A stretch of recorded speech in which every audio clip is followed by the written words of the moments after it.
રાખેલા એના હેંગરો એ બધા મિગ વિમાનોને ફૂંકવા માંડ્યા, કારણ કે પાછળ ઉડીને મારે નહીં. અને આ જીપ અને એક આખી મર્સિડીઝ લઈ ગયેલા. માણસ કેટલો સાહસ કરે! આખી કાળી મર્સિડીઝ ગાડી લઈ ગયેલા. એમાં એક માણસને પૂરો કાળો બનાવેલો, ઈદી અમીન બનાવેલો, એના જેવો જ આકાર, એના જેવી જ હેત, એના જેવું જ બધું. અને એ જ્યારે ગાડી જઈને ઊભી રહી એટલે પેલા સલામ કરે. એ સમજ્યા કે આ રાત્રે ઈદી અમીન આવ્યો છે, આવેલો પેલાનો માણસ. અને એને જેવી સલામ કરી, ધડામ દઈને પિસ્તોલ એટલે મારી નાખી. અને જે એ વખતે એ લોકોએ ધડાધડી કરી છે, પેલા માણસો તો મરવાની અણી ઉપર. એ બધાને કહ્યું તમે સુઈ જાઓ બધા. 35 મિનિટનો જે ખેલ કરવાનો હતો એ 32 મિનિટમાં પૂરો કરી અને બધા માણસોને લઈને પ્લેન ઉડી ગયું. આ બધાને ગમરોડી નાખ્યા, 32 મિનિટમાં ઉડી ગયા. સમાચાર આખી દુનિયામાં ફેલાઈ ગયા, માણસો બચાવી લીધા, માણસો બચાવી લીધા, માણસો બચાવી લીધા. આખી દુનિયામાં જય જયકાર થઈ ગયો. ક્યાં ઇઝરાયલ ને ક્યાં યુગાન્ડા, 3500 કિલોમીટરની દૂરી ઉપરથી ગરુડે જઈને ભગવાન જેમ માણસને બચાવે એ રીતે માણસને બચાવે. આનું નામ રાષ્ટ્રની છત્રી છે. એટલા માણસો મરી ગયા હોત તો શું થવાનું હતું? મરી જાય તો આપણે તો ઘણા માણસો બીજા જન્મ છે પાછા. પણ નહીં, મારા દેશનું એક પણ માણસ મરે એ મારા દેશના નાક ઉપર અસ્ત્ર છે. આ રાષ્ટ્રની છત્રી છે. એક ધર્મની છત્રી હોય છે. આપણા ત્યાં ધર્મનો ઉપયોગ કદી છત્રી તરીકે થયો નથી. ગરીબ માણસોના ઉપર કદી છત્રી થઈને ધર્મ આવ્યો? પાકિસ્તાનમાંથી નિરાશ્રિતો આવ્યા, કયા જગતગુરુએ કેમ્પો ખોલ્યા, સંસ્થાઓએ ખોલ્યા. પેલો આગા ખાન છે, એ આગા ખાને કેનેડા વાળાને કહ્યું કે મારા માણસો બધા સમાવી લે, અને બધી જવાબદારી મારી. એકે એક ખોજાને માનપૂર્વક કેનેડામાં સ્થાન મળ્યું.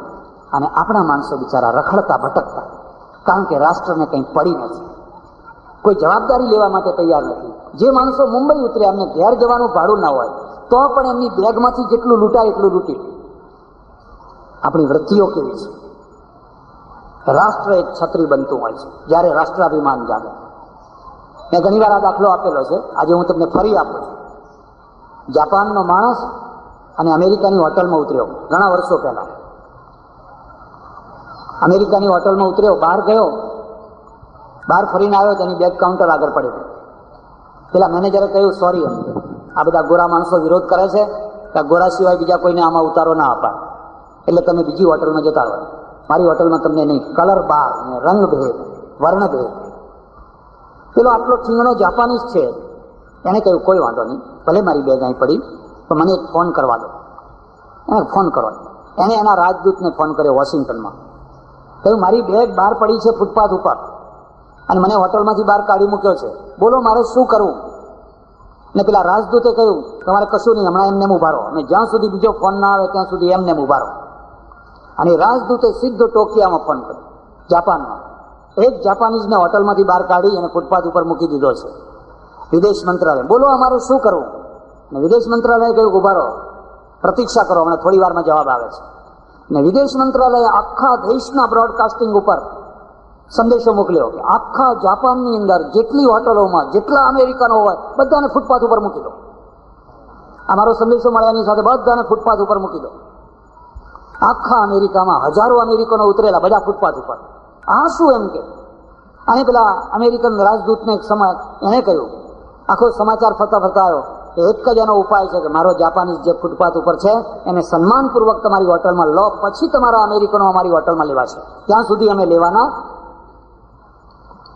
અને પ્રેસિડેન્ટે માફી માંગીને પેલા ઠીંગણા જાપાનીને હોટલમાં લીધો. આનું નામ રાષ્ટ્રની છત્રી કહેવાય. આ એક માણસનું અપમાન નથી, આ પૂરા રાષ્ટ્રનું અપમાન છે. અને રાષ્ટ્રની છત્રી હોય એ માણસ આખી દુનિયામાં ખુમારીપૂર્વક ફરે કે હું ગમે ત્યાં જાઉં, મારું રાષ્ટ્ર મારા ઉપર છે. એક ત્રીજી છત્રી છે, એની પરિવારની છત્રી છે, તમારા કુટુંબની છત્રી છે. તમે ભીડમાં આવ્યા, રામ ભીડમાં આવ્યા હતા. રામ છે ને રાજકારણના આટાપાટામાં એવા ફસાઈ ગયા કે ગાદીએ બેસવાની જગ્યાએ જંગલ જવું પડ્યું. જવું પડ્યું ને જવું. રાજકારણ કદી ખટપટ વિનાનું હોય જ. કોઈ ગાદી, તમારી ગાદી તો જવા દો, અમારી ગાદી, મહંતની ગાદી એ ખટપટ વિનાની ના હોય, એમાં એટલા જ રાજકારણ હોય. એવી ખટપટ ચાલી કે રામને ગાદી છોડીને સવારે જંગલમાં ભાગવાનું થયું. પણ ત્યારે સીતાએ છત્રી તાણી, હું સાથે આવીશ. આ પત્નીની છત્રી. પત્નીએ તરત દાગીના કાઢી આપે, તમે ગભરાશો નહીં, ભલે અત્યારે તમે દુઃખમાં આવેલો, મારા દાગીના જાઓ, આબરૂ બચાવો, ફરી ભગવાન પૈસા આપશે તો તમને દાગીના કરી આપશે. પણ છત્રી વિનાની પત્ની હોય ને, સમજે કે અત્યારે હવે દાગીના માગશે માટે હંતાડવા દે, પિયર મોકલી દેવા દે. એ કંઈ માગે એના પહેલા પિયર મોકલી દેવા દે. ત્યારે તમને એક વિશ્વાસ નાખે કે અરે જેને મેં ફૂલની માફક રાખી, મારા ઉપર જ્યારે પહાડ તૂટી પડ્યો છે ત્યારે એ હવે એક તરફ ખસી જાય છે. તમારો ભાઈ, તમારા પિતા, તમારો પરિવાર જ્યારે તમે મુસીબતમાં હો ત્યારે સાથે આવીને ઉભા રહે. જેલમાં જવાનું હોય, કેસ ચાલ્યો હોય, મારામારી થઈ હોય, એ બધા સાથે આવીને ઉભા રહે. તમારી એક છત્રી છે કે નહીં? છત્રી તમને હિંમત આવે કે હું એકલો નથી, મારો મોટો પરિવાર છે. એવી જ એક છત્રીનું નામ સમાજની છત્રી છે. આ પ્રજાપતિ સમાજ અથવા બીજો કોઈ પણ સમાજ, એ સમાજ એક છત્રી તાણીને ઉભો. પહેલા સમાજ હતો, જ્ઞાતિ હતી, આગેવાનો હતા, પણ એ દંડ કરનારા હતા. ભલું કરનારા ને, ભેગા થાય, શીરો ખાય, હોકા પીવે, બધું કરે અને પછી દંડ કરે. અને દંડ કોનો કરે? સિંહનો કોઈ દાડો દંડ ના હોય, વાઘનોય ના હોય, એ તો પરાક્રમ કરે, કદી પાપ ના કરે. સિંહ કદી પાપ ના કરે. દંડ તો સસલાનો હોય, હરણાનો હોય. સમાજમાં, જ્ઞાતિમાં જે ગરીબ હોય, બિચારા સાવ કોઈ આધાર વિનાના હોય, એનો દંડ થાય. શીરો બીરો ખાઈને, હોકા બોકા પીને પછી છૂટા પડે બધા. છેલ્લા કેટલાય વર્ષથી આ સમાજનું રૂપ બદલાયું. શું રૂપ સમાજનું આવ્યું છે? હવે આ સમાજ પ્રજાપતિ ભુવન બનાવે છે, છાત્રાલય બનાવે છે, સ્કૂલો બનાવે છે, વિધવાઓ માટે, ત્યક્તાઓ માટે, વિદ્યાર્થીઓ માટે, વૃદ્ધો માટે. એ કંઈ ને કંઈ વ્યવસ્થા કરે છે. છોકરાઓને રોજી કેટલાક સમાજ તો મેં એવા જોયા છે કે એમની પોતાની બેંક છે. તમારે ધંધો કરવો છે, લો લાખ રૂપિયા મળશે તમને. તમારે ભણવું છે, લો 25,000 મળશે તમને. એ બેંક કરીને બેઠા છે. આ છત્રી છે. 5 ગોળ સમાજ, એમાંય પ્રજાપતિનો સમાજ. અને પ્રજાપતિના સમાજની અંદર હજુ આજે પણ એટલા બધા લક્ષાધિપતિ, કરોડાધિપતિ માણસો નથી. એની ટકાવારી બહુ ઓછી. હવે ધીરે ધીરે એ ટકાવારી વધવાની છે, પણ બહુ ઓછી છે. જે કરોડાધિપતિ પહેલા વાણિયામાં હતા, ને વાણિયા સિવાય બીજા કોઈની પાસે લક્ષાધિપતિ નહીં. બ્રાહ્મણોમાં નહીં, પટેલોમાં નહીં, ચૌધરીઓમાં નહીં, કોઈમાં નહીં. હવે આજે તમે પરિવર્તન જોઈ શકો છો કે એ કરોડાધિપતિઓ વાણિયાઓની સાથે સાથે પટેલોમાં થયા, બીજી ચૌધરીઓમાં પણ થયા. આ આખો વ્યાપ વધી રહ્યો છે. ત્યારે પ્રજાપતિ સમાજ શા માટે પાછો રહી જાય? પ્રજાપતિ સમાજ માત્ર રોટલા ખાનારો જ સમાજ થઈને રહી જાય તો એ પ્રગતિ ના કહેવાય. પણ જો એને આ દિશામાં આગળ વધવું હોય તો એને 3 કામ કરવા જોઈએ. યાદ રાખજો. પહેલા તો એના ત્યાં શિક્ષણનો પ્રભાવ વધવો જોઈએ. તમારા છોકરા ભણશે તો જ તમે આગળ વધી શકશો. છોડીઓ, કન્યાઓ ભણે અને છોકરાઓ ભણે, એટલે તમારે આ છાત્રાલયો, પ્રજાપતિ ભુવનો કરવા જ પડશે. અહીંયા રહેનારો વિદ્યાર્થી હાઈસ્કૂલમાં ભણે, કોલેજમાં ભણે, પણ એને એક જગ્યા મળી છે. અને અહીંયા 400 રૂપિયા ખર્ચો આવતો હોય મહિને, તો સમાજ એની પાસેથી 200 રૂપિયા લે, 200 રૂપિયા સબસિડી આપે. એ છોકરો મોટો થાય, એનો કલેક્ટર થાય, ઓફિસર થાય, ઉદ્યોગપતિ થાય, એ ચૂકવી આપશે. પણ અત્યારે તને 200 રૂપિયામાં રાખશે. અરે 200 ના હોય તો મફત રાખશું. સમાજે છત્રી તાણી છે. હવે અમારા છોકરાને અભણ નહીં રહેવા દઈએ. હવે અમારી કન્યાને અમે અભણ નહીં રહેવા દઈએ. શા માટે એ ઓફિસર ના થાય? શા માટે એ કલેક્ટર ના થાય? શા માટે એ ટીડીઓ કે ડીડીઓ ના થાય?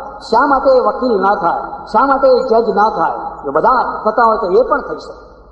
પણ પહેલું કામ છે, કોઈ છત્રી તો તાણો, કોઈ એક માણસ તો ઉભો રહો કે આપણે પહેલા ગેરમાં ગાડી ચલાવવી છે તો એને ધક્કો તો આપો. આ સમાજે આ પહેલું કામ કરવાનું છે. એટલે બીજું કામ કરવાનું છે કે તમારા સમાજની અંદર રિસર્ચ કરો, અન્વેષણ કરો. કોઈ વિધવા, કોઈ વૃદ્ધ માણસ, કોઈ અનાથ બાળકો દુઃખી થાય છે અને તમે લીલા લહેર કરો છો, તો એને કંઈક મદદ કરો. એને અનાજ આપો, કપડાં આપો, અને કોઈને ખબર ના પડે એવી રીતે આપો.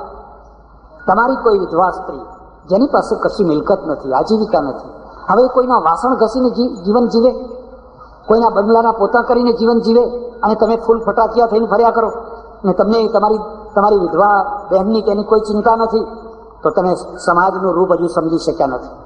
તમારે 5 ગોળની અંદર ગામે ગામ ફરીને તપાસ કરવાની કે કેટલી વિધવાઓ છે, કેટલી ત્યક્તાઓ છે, કેટલા અનાથ બાળકો છે, કેટલા વૃદ્ધ એકાકી માણસો છે. એના માટે આપણે કંઈક વ્યવસ્થા કરો. અને ત્રીજું કામ કરવાનું છે, અને એ કામ બહુ મહત્વનું છે, સમૂહ લગ્ન કરો છો? કર્યા છે? તો આજ તમે અહીંયા ઠરાવ કરીને જાઓ કે આ ઉનાળો તો તમારો કદાચ ગયો તો ગયો, પણ આવનારા માગસર મહિનાની અંદર આ પ્રજાપતિ ભુવનમાં આ જગ્યાએ જ આ 5 ગોળના જેટલા વરઘડીયા હશે બધાને એક સાથે પરણાવો. બોલો, છો તૈયાર? બધા ઠંડા જ દેખાય છે. તમારા આંગણે તમે અલગ અલગ દીકરા દીકરીઓને પરણાવો અને ઘસાઈ જવું છે. જે 5-25 હજાર રૂપિયા માંડ ભેગા કર્યા હોય એક દિવસમાં ઘસાઈને સાફ થઈ જવું છે, તો આ સમાજ બેઠો ક્યારે થશે? તમારો પૈસો અહીં સમૂહમાં આપવાનો છે. અને એ બધા એક સાથે 10, 15, 20, 25, 50.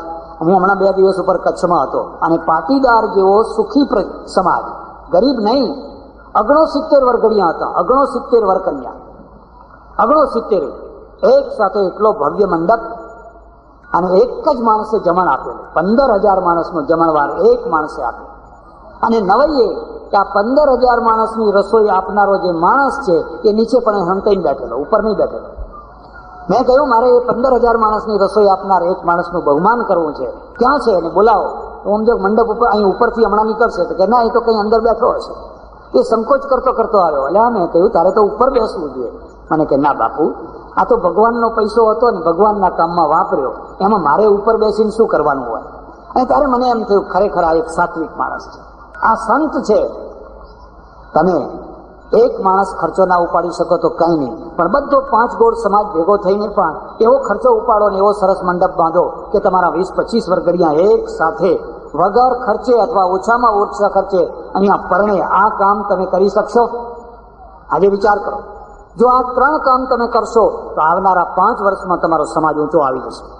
પણ જો આ ત્રણેયમાંથી એક કામ નહીં કરો તમે, ના તો તમે શિક્ષણ સંસ્થાઓ ઊભી કરશો, છાત્રાલયો કે સબસિડીઓ ઊભી કરશો, ના તમારા ગરીબ લાચાર માણસોની વ્યવસ્થા કરશો, કે ના સમૂહ લગ્નોની વ્યવસ્થા કરશો.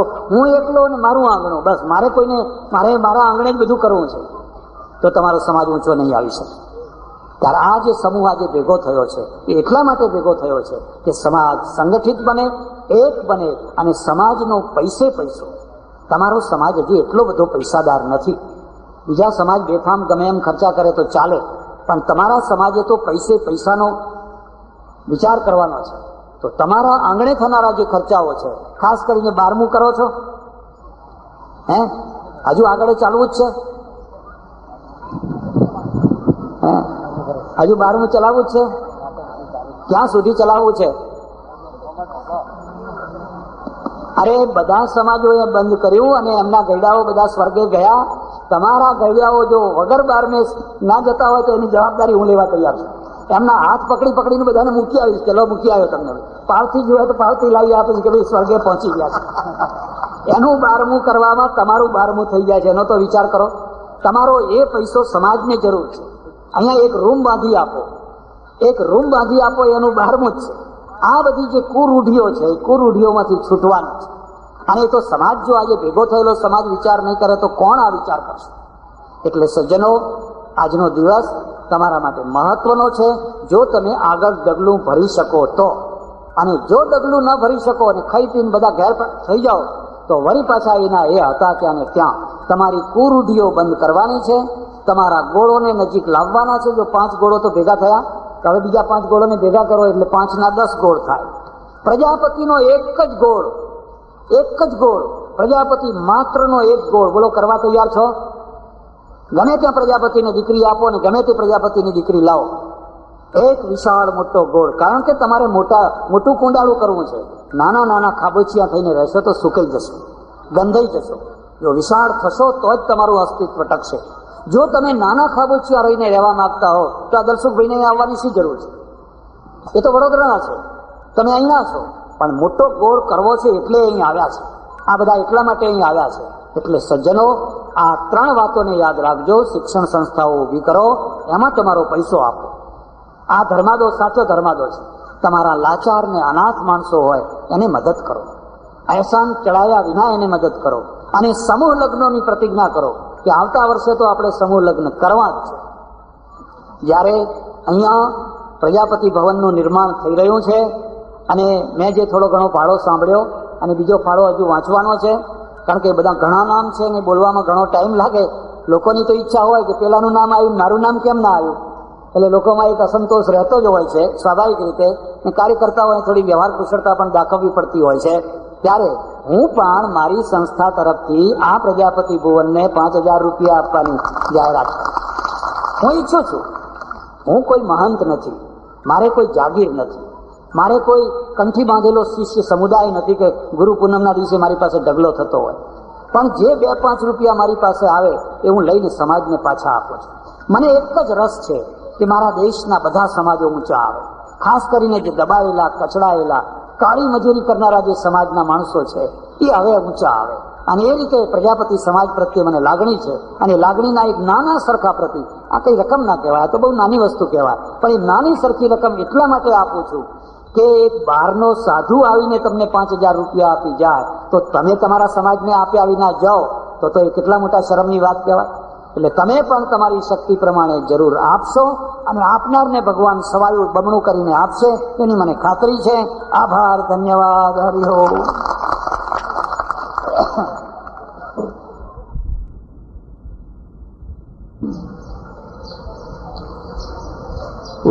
નરસંડા મર્કેન્ટાઇન કોઓપરેટિવ ક્રેડિટ સોસાયટીના નવા મકાનના ઉદ્ઘાટન પ્રસંગે અતિથિ વિશેષ તરીકે પધારેલા ભાઈ શ્રી મનુભાઈ, ભાઈ શ્રી રમણભાઈ,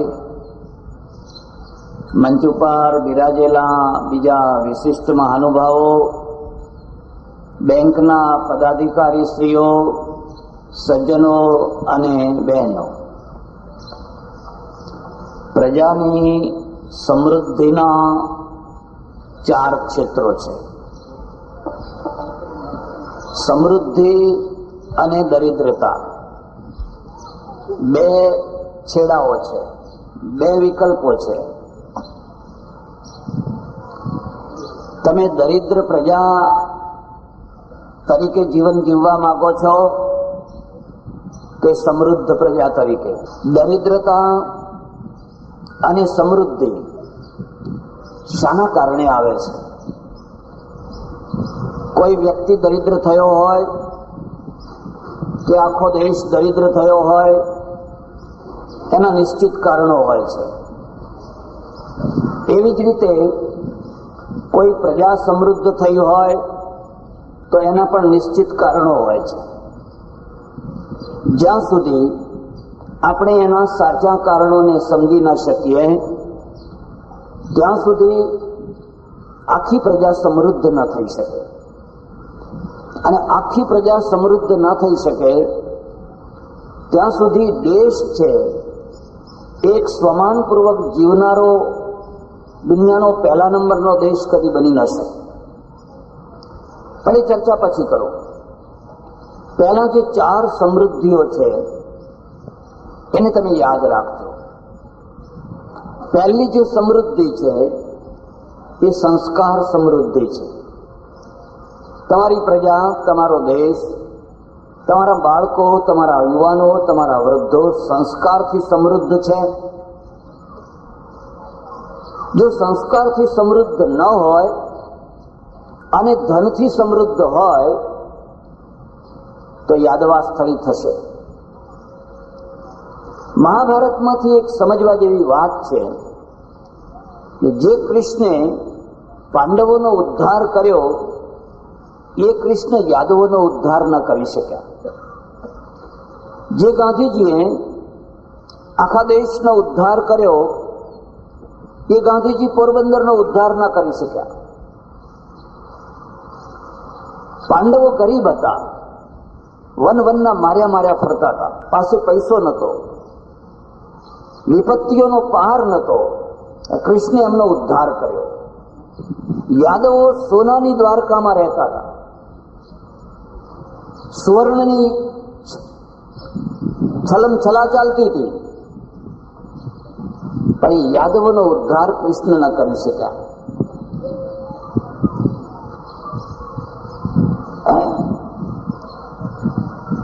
એનું કારણ તમે કદી વિચાર્યું?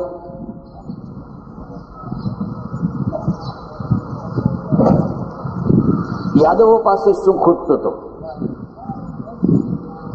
અને પાંડવો પાસે શું વધારાનું હતું?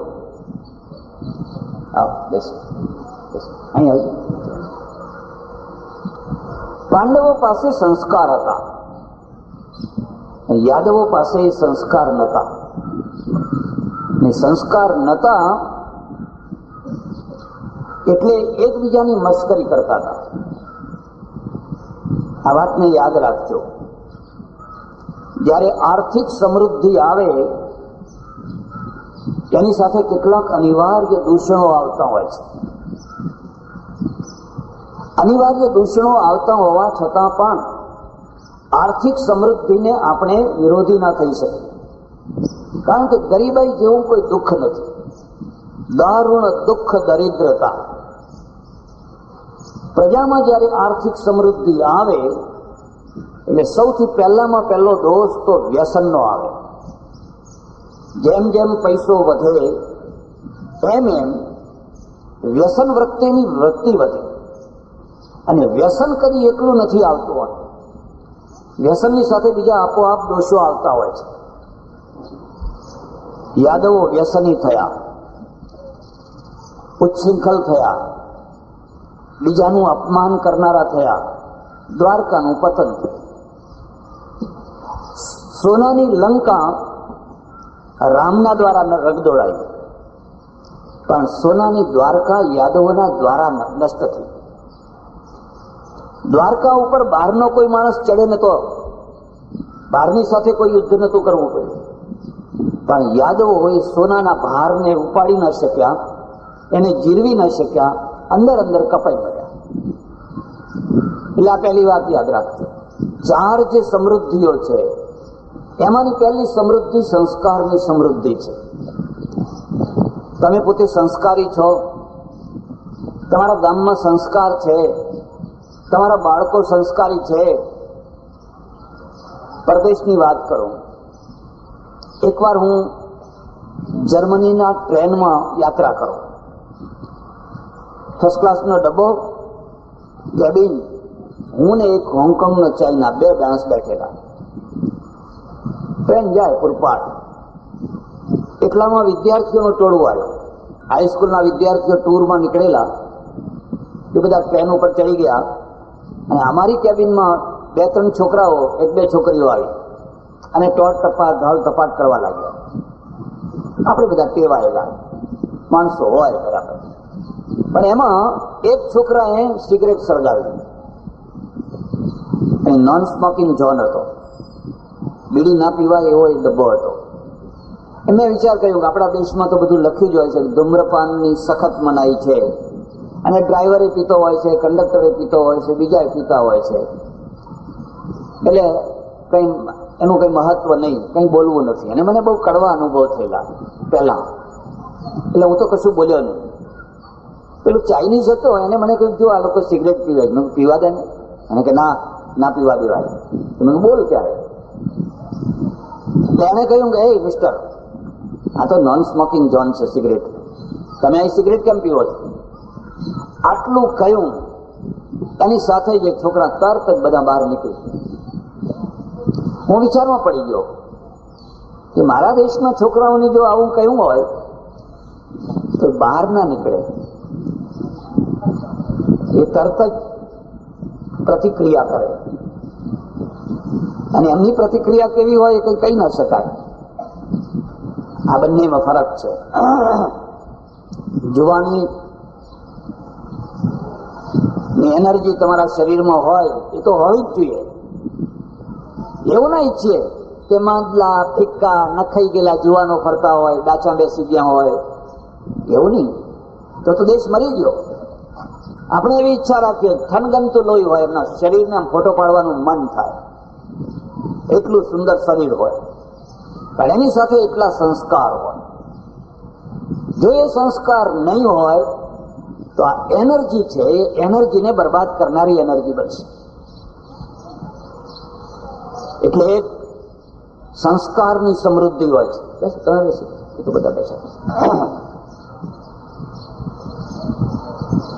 અમે ઘણા ઘરોમાં જઈએ, લોકો આગ્રહ કરીને લઈ જાય, તમારો બંગલો જોવા જેવો નથી, કદી એનો અહંકાર ના કરશો, કદી ફૂલાશો નહીં કે આખા ગામમાં મેં સારામાં સારો બંગલો પહોંચ્યો છે. તમારે જો અહંકાર કરવો હોય ને ફૂલાવવું હોય તો તમે એ વાત ના ફૂલાજો કે આખા ગામમાં સૌથી સારામાં સારા મારા ઘેર છોકરા છે, વિનયી છે, વિવેકી છે, એ છોકરાનો જે સંસ્કાર છે એની સમૃદ્ધિ તમને જેટલી દીપાવશે, બંગલાની સમૃદ્ધિ એટલી નહીં દીપાવે. એટલે આ સંસ્કારની સમૃદ્ધિ છે.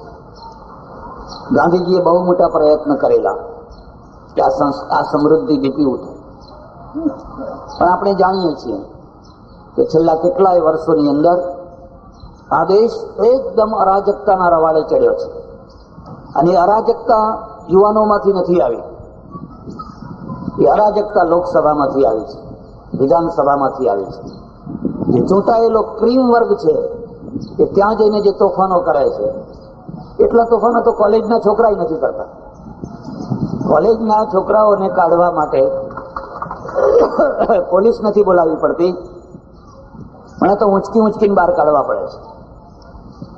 અને એવી જાડી ચામડી થઈ ગઈ છે, એવી જાડી ચામડી થઈ ગઈ છે, કોઈને કઈ અસર જ નથી થતી.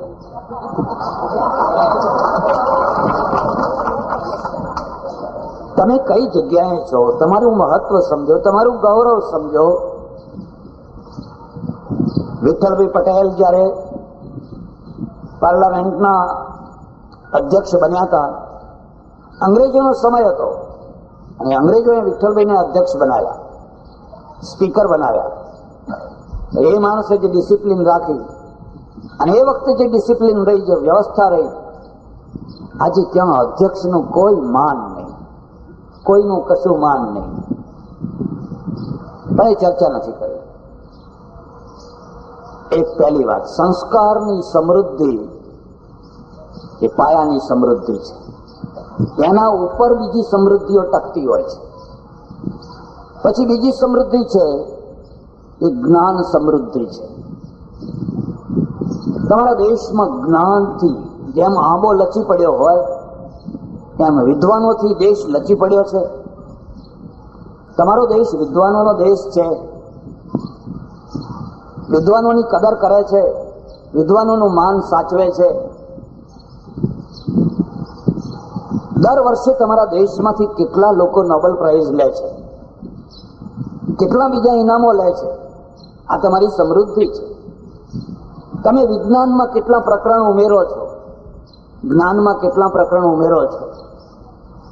તમારી પાસે કેટલી યુનિવર્સિટીઓ છે, કેટલી કોલેજો છે, એનું કોઈ મહત્વ નથી. ક્વોન્ટિટી છે, ક્વોલિટી કેટલી છે, એમાંથી કેટલું નીકળે છે. સૌરાષ્ટ્રમાં હમણાં જવાનું થયું, એક પ્રિન્સિપાલ મળ્યા એક કોલેજના. મને કે હું હમણાં ઇંગ્લેન્ડની ટૂર કરીને આવ્યો અને એક કોલેજની વિઝિટમાં ગયેલો. મેં વાતમાં ત્યાંના પ્રિન્સિપાલને પૂછ્યું કે તમારે ત્યાં આ વિદ્યાર્થીઓ પરીક્ષા આપતી વખતે ચોરીઓ કરે છે? અને લાલ ગુમ થઈ ગયો. પહેલેથી તો લાલ હતો જ અને પછી લાલ ગુમ થઈ ગયો. અને મને કહે તમે મારા દેશનું અપમાન કરો છો. આ ઇન્ડિયા નથી, અમારે ત્યાં ચોરી જેવી વાત ન હોય. મેં કહ્યું તમે શું કહ્યું? કે હું તો ડઘાઈ જ ગયો, મનમાં બોલ્યો કે અમારે ત્યાં ચોરી વિનાની પરીક્ષા હોય જ નહીં. ચોરીઓ ના થતી હોય એવી પરીક્ષા ભાગ્યે જ હોય જ. જો ચોરી કરીને જ પરીક્ષા કરવી હોય તો તમે નોબેલ પ્રાઇઝ લેનારા પેદા નહીં કરી શકો. તો તમારો દેશ જ્ઞાનથી સમૃદ્ધ નહીં થઈ શકે. તમારે કણાદ, કપિલ, વ્યાસ, વશિષ્ઠ, ગૌતમ પેદા કરવા હોય તો કોઈ એક જગ્યાએ તો એક વ્યવસ્થા ઉભી કરવી પડશે. હમણાં થોડા સમય પહેલા એક 12મું ધોરણ ભણનારા છોકરાને લઈને એક બેન મારે ત્યાં આવ્યા ઓળખીતા. મને કે આ છોકરાને મદદ કરવા જેવી છે, એની સ્થિતિ સારી નથી. શું ભણે છે? મને કે 12મું ભણું છું. મેં કહ્યું મારું નામ અંગ્રેજીમાં લખ, સ્વામી સચ્ચિદાનંદ, એટલું અંગ્રેજીમાં લખ. મને કે મેં અંગ્રેજી લીધું જ નથી. હવે જો તમે અંગ્રેજી ના લો, ગણિત ના લો, સાયન્સ ના લો તો પછી ભણવાનું રહ્યું શું? અંગ્રેજી ન લેવાના કારણે ગુજરાતની 2 પેઢીઓને મારી નાખવામાં આવી. જેટલા આઈએએસ ઓફિસરો હોય જરા એમના નામ જોજો. કેમ ગુજરાતી કોઈ આઈએએસ ઓફિસર કેમ નથી થતો? એનું કારણ શું છે? કારણ કે પેલો છોકરો પહેલી, બીજી, ત્રીજીમાંથી એબીસીડી ભણતો હોય અને આપણો છોકરો 8માંથી ભણતો હોય. 8મું આવે ત્યારે એબીસીડી શીખવા લાગે. ઘરમાં ગુજરાતીમાં બોલવાનું, બહાર ગુજરાતીમાં બોલવાનું, અંગ્રેજીનો અભ્યાસ નથી. આ છોકરો આ પરીક્ષાઓમાં કદી ટકી શકે નહીં. એક બીજી વાત યાદ રાખજો, તમારે દેશની ચોટી હાથમાં રાખવી હોય તો એડમિનિસ્ટ્રેશનના જે કી પોઈન્ટ છે ત્યાં ગોઠવાઈ જાઓ.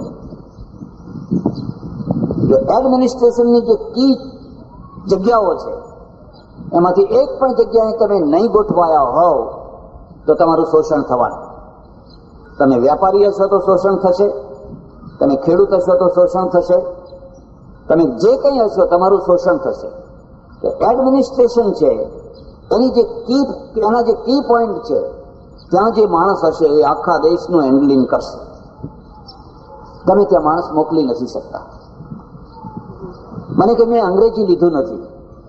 મેં કહ્યું સારું ચાલો, મારું નામ ગુજરાતીમાં લખ. ગુજરાતી તો લીધું છે? મને કે હા ગુજરાતી લીધું છે. મારું નામ ગુજરાતીમાં લખ. તમને નવી લખશે. 12મું ધોરણ ભણનારો વિદ્યાર્થી 3-4 મિનિટે ફાંફા મારીને મારું નામ લખે છે. એમાં સ્વામીએ ખોટું ને સચ્ચિદાનંદે ખોટું. મેં પેલી બેનને કહ્યું, મેં બેન આ ડબ્બાને હીરા ઘસવા મોકલી દે.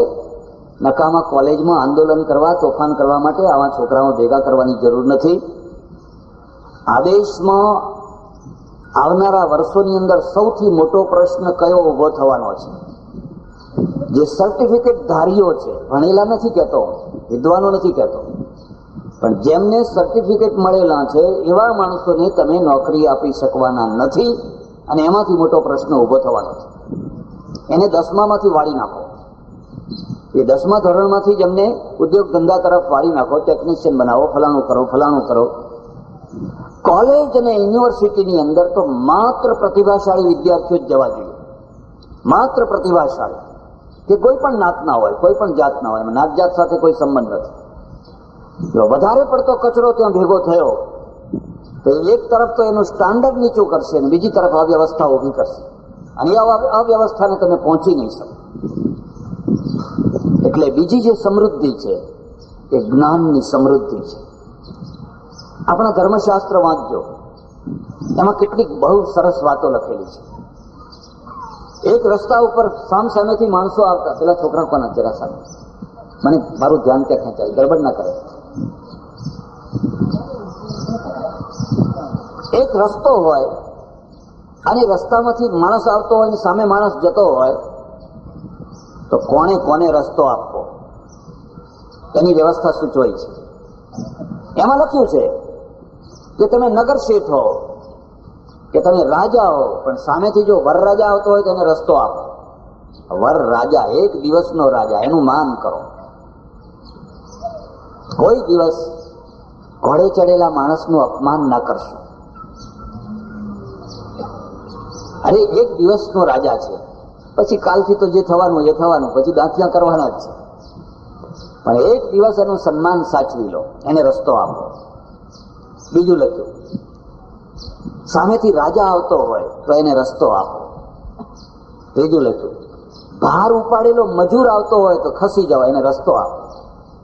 ભલે મજૂર રહ્યો, ભલે ગરીબ રહ્યો, પણ એના માથા ઉપર ભાર છે, એને વજન ઉંચક્યું છે, તમે એક તરફ ખસી જાઓ.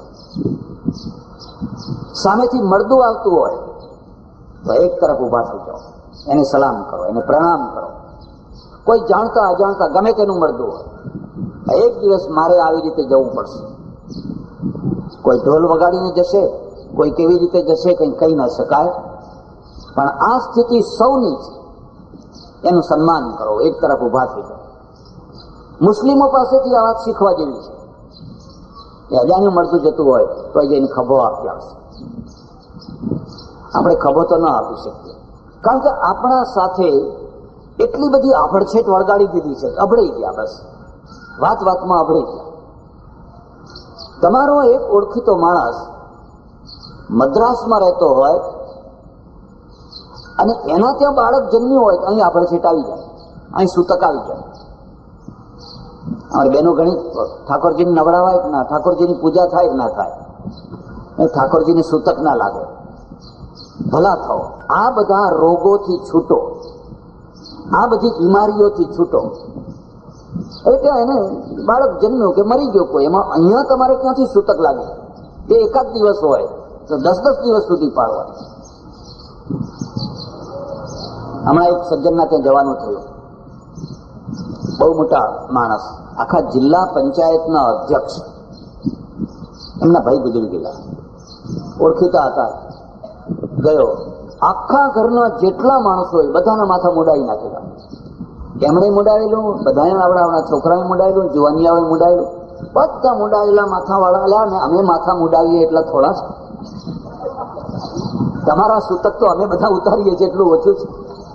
હવે આ માણસોને કોઈને ઓફિસમાં જવાનું, કોઈને કોલેજમાં જવાનું, કોઈને ક્યાંય જવાનું, કોઈને ક્યાંય જવાનું, આની જરૂર શું? કે ના, એ તો કયું કે આમ કરવું જ પડે.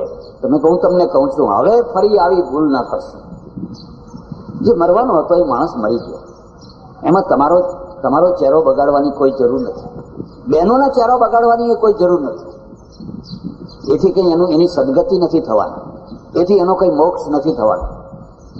મારે આશ્રમમાં 4 જુવાન છોકરાઓ આવ્યા, માથા મોડાવી નાખ્યું. એમને બધું પૂછ્યું, મને કે અમારા પિતાશ્રી ગુજરી ગયા, અમેરિકામાં રહીએ છીએ, અમારા તો મોડાયા, અમારી મમ્મીના મોડાવી નાખ્યા, અને આ પાસપોર્ટમાં હવે ચહેરો મળતો નથી, ખબર નહીં શું થશે. હવે પાસપોર્ટમાં પેલો ચહેરો છે ને આ ચહેરો છે, અને મમ્મીના વાળ એટલા સુંદર વાળ, જયારે વાળંદ એના ઉપર અસ્ત્રો ફેરવતો હતો તો મારો જીવ કકડી ઉઠ્યો. પણ અમારા જૂના ગરડાબા છે કે આવું કરવું જ પડે, આ રૂઢી છે, બસ. પછી કઈ લેવા દેવા, કેટલા લાખ ખર્ચાયા, કેટલા કરોડ ખર્ચાયા. હમણાં મારે આશ્રમમાં એક બેન આવી છે, મને કે અશ્વમેધ યજ્ઞ થાય છે, એમાં ભાગ લેવાની છે. મેં તને ખબર છે કે અશ્વમેધ યજ્ઞ કોને કહેવાય, અને પહેલા કોણ કરતું હતું, અને એનો શું કારણ હતું ખબર છે? મને કે ના, એ ખબર નથી. તમે તને સમજાવો. પહેલા રાજાઓ છે પોતાનો સીમાડો વધારવા માટે ઘોડાને છૂટો મૂકતા. એ ઘોડો ફરતો ફરતો જે રાજ્યમાં જાય એ રાજા કાં તો એનું શરણાગત સ્વીકારે, કાં તો ઘોડાને બાંધે. ઘોડાને બાંધે તો યુદ્ધ કરે, અને યુદ્ધમાં પેલો જીતે એટલે ઘોડો આગળ જાય. પછી બધે ફરીને વિજય મેળવીને દિગ્વિજય કરીને એ ઘોડો પાછો આવે, પછી એને કાપીને એનો હવન થાય. બધી વિધિ છે. એવું કરવાના છો? મને કે ના, એવું તો નથી કરવાના. ત્યારે કીધું, અશ્વમેધનો શું અર્થ છે? પાકિસ્તાનમાં ઘોડો મોકલવાના છો? તિબેટમાં ઘોડો મોકલવાના છો? એટલે હું એ ભેગો આવું, ચાલો ને. તમે સમજો, ધર્મના નામે લોકોને ઊંધા રવાડે ચડાવવા, એને દોવામાં આવે છે. દુકાનો ઊભી કરી છે, દો બીજી વાત. કંઈક નવું ગતકડું ઊભું કરો, કંઈક ફલ.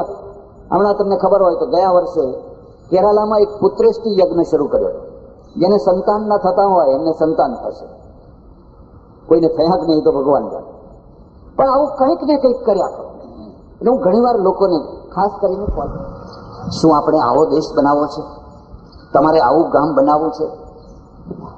તમારું ગામ ધર્મથી ભરપૂર હોય એ તો બરાબર છે, પણ અંધશ્રદ્ધાથી ભરપૂર હોય, તમને કોઈ વહેમમાં નાખી જાય, તમને કોઈ મૂર્ખ બનાવીને દોઈ જાય, અને પછી હશે મને કે આ જ લોકો હતા, મને કોઈ રોટલો નતા આપતા, ને હવે તમે જુઓ લીલા લહેર છે, રોજ દૂધપાક બનાવો ને એટલું દૂધ આવે છે, બસ ગાંઠો વાળીને આપે રાખો.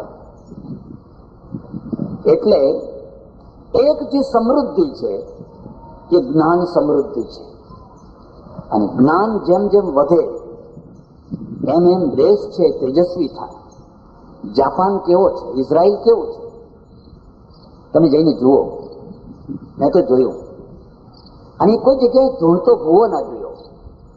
મેં જાપાનમાં જોયું કેટલા ભવ્ય મંદિરો છે, પહેલાના ભવ્ય મંદિરો છે, પણ ટુરિસ્ટો જાય છે, સ્થાયી પ્રજા નથી જતી. સ્થાનિક પ્રજાને બહુ રસ નથી, એને ફેક્ટરીમાં રસ છે, એને પ્રયોગશાળામાં રસ છે, એને યુનિવર્સિટીમાં રસ છે. કોરિયાની રાજધાની છે સિઓલ, એકલા સિયોલમાં 32 યુનિવર્સિટીઓ છે. એકલા સિયોલમાં, એક જ નગરમાં 32 યુનિવર્સિટી.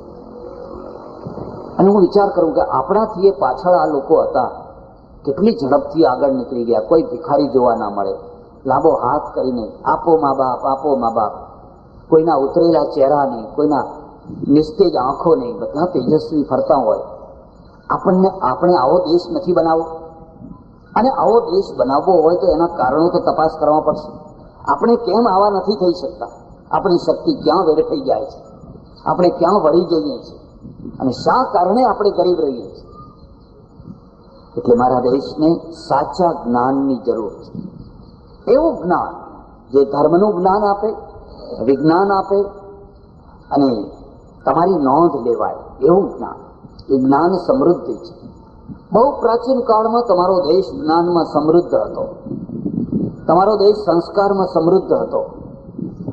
તમને સ્વાગત કરતા આવડતું હતું, તમને બેસતા આવડતું હતું, તમને બેસાડતા આવડતું હતું, તમને જમતા આવડતું હતું, તમને જમાડતા આવડતું.